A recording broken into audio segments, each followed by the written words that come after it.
markii dawladdu ay adeeg bixiso markan gurigay kiradaan iska bixiyo biyaa bixiyo leerka bixiyo iskuulka ilmaha yar bixiyo caafimaadka bixiyo waashmaanka bixiyo dawladdu maxay bixisaa magaa dawladdu waa inay noqoto meel wax qof kastoo yimaada uu ku shaqayn karo un haddii aan isaa ahayn macnaha waxa qof walba privaatkiisa ay meesha ugu noolyahay isagaa wax walba la baxaya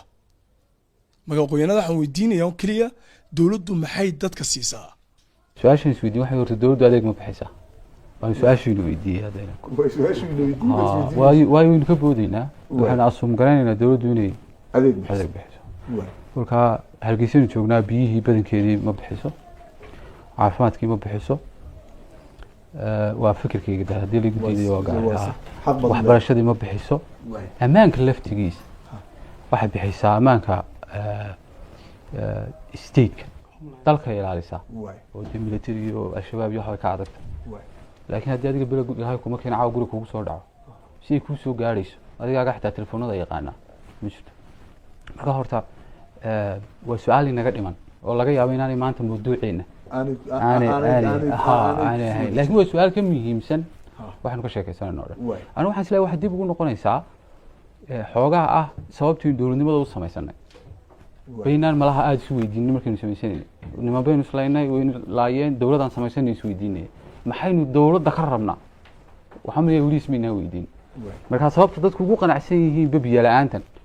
oo hadda somaliland last 20 years 20 sano u dambeeyay waxa laga shaqeeyay mashruuca la faan noole farkama qodno ee biyo gelinta Hargeysa waa 20 years sanad walba 23 milyan baa ku baxa haday u yartahay mar jar markaa keena mar yuuda keenta mar carabta keenta kii carabta waxa lagu bafashilmay cid la xidhan lama arag kii ka iman lahaa dhinaca bariga xunba weyn dawladdu waxay bixisaa dawladdu qofka cashuurta bixinaya maxay dawladdu soo gaarsiisaa wadadu jaban tahay gaariga aanu mari karahayn maxay dawladdu maga bixisaa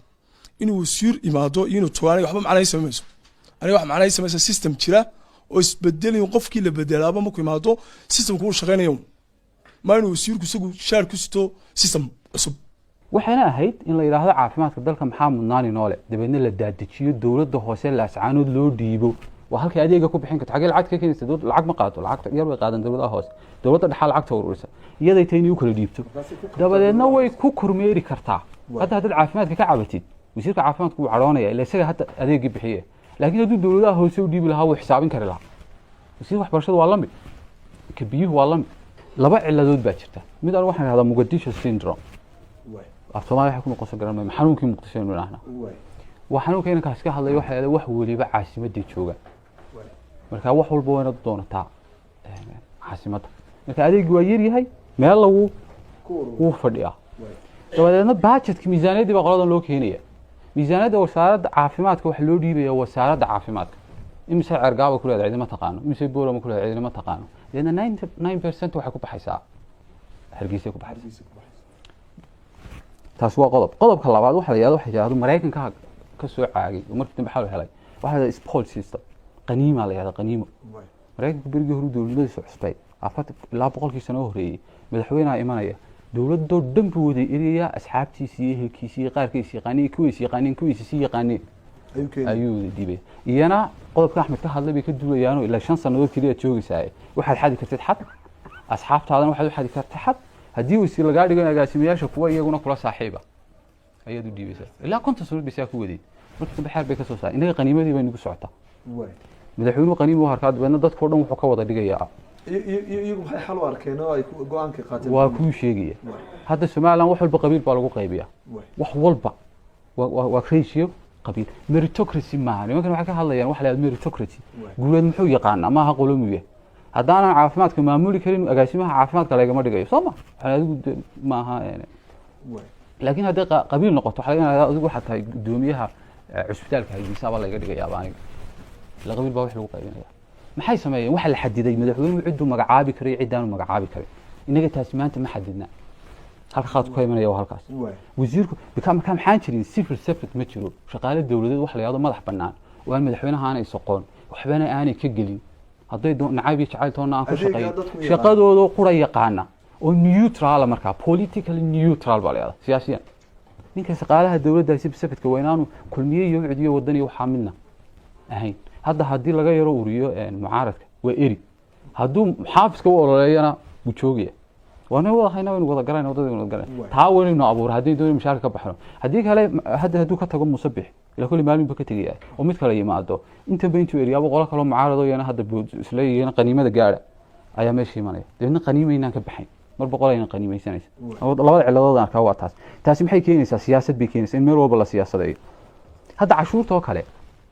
wali Cabdiraxmaan baa qofkii dadka cashuurta ma bixiyaan dadku cashuurta way bixiyaan la dawlad lacagta meel kale kama keentay ma sameysay laakiin waxay bixiyaan cashuurta aan tooska ahayn directiga waa ta kasamka lagu ururiyo xanuunkii baan la dareemin markaa Afrikaan kuma qaadan taas direct taxiga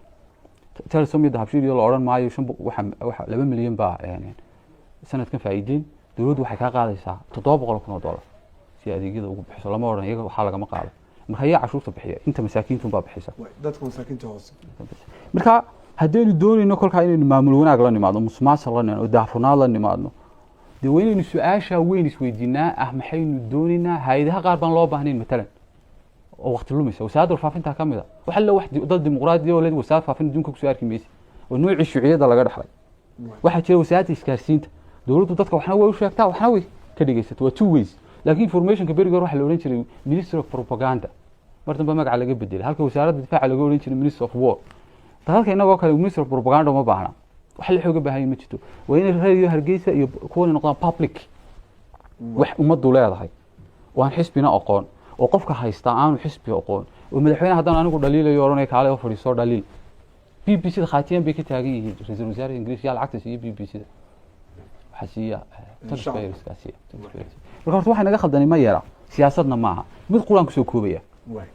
oo qofkii yiri baan xasuusnay inaan ku raaxsanahay waa tan la xiriidha waxyaabaha dibadda inooga yimaada siyaasaduhu ka mid yihiin maxamed waa taabto cashuur ay ka mid yihiin shuruuc ka mid yihiin shuruucda Soomaaliland lagu wada dawaqay waxa sameynaya qof dibadda ka yimid hay'ad mashruuci baa ugu jira waxay ku dadaalaysaa ilaa in mashruuca si uu saxmo outcome-ku in baarlamaanka la mariyo hadda waxa laga soo hadlayaa World Bank laga hadlaya bal adduunka guudkiisa soo hel Africa meel World Bank horumar u sameeyay wadamada World Bank iyo IMF ku kamid yihiin institutionska kamid yihiin waxay dhibaato ku yihiin wadamada soo kaleeyay inagoo kala waa umaba samaysna in la horumariyo waxay u sameeyeen wax la yiraahdo under development hadda qoyanku way baari karaan institutionska waxay u sameeyeen wadamada Afrikaanku inaanay horumarin ay hagaasaan si diamond iyo looga guran karo shaqaaluhu dawaqaan ayuu sameeyay laakiin uma samaysmayna horumaran haddii doona financial system-kan inuu horumarino inuu qamid inaga yimi World Bank iyo dadka la yiraahdo idinku haba noo imanina waayo Afrika meelaha soo horumarsan bala ma arag way ka dhantay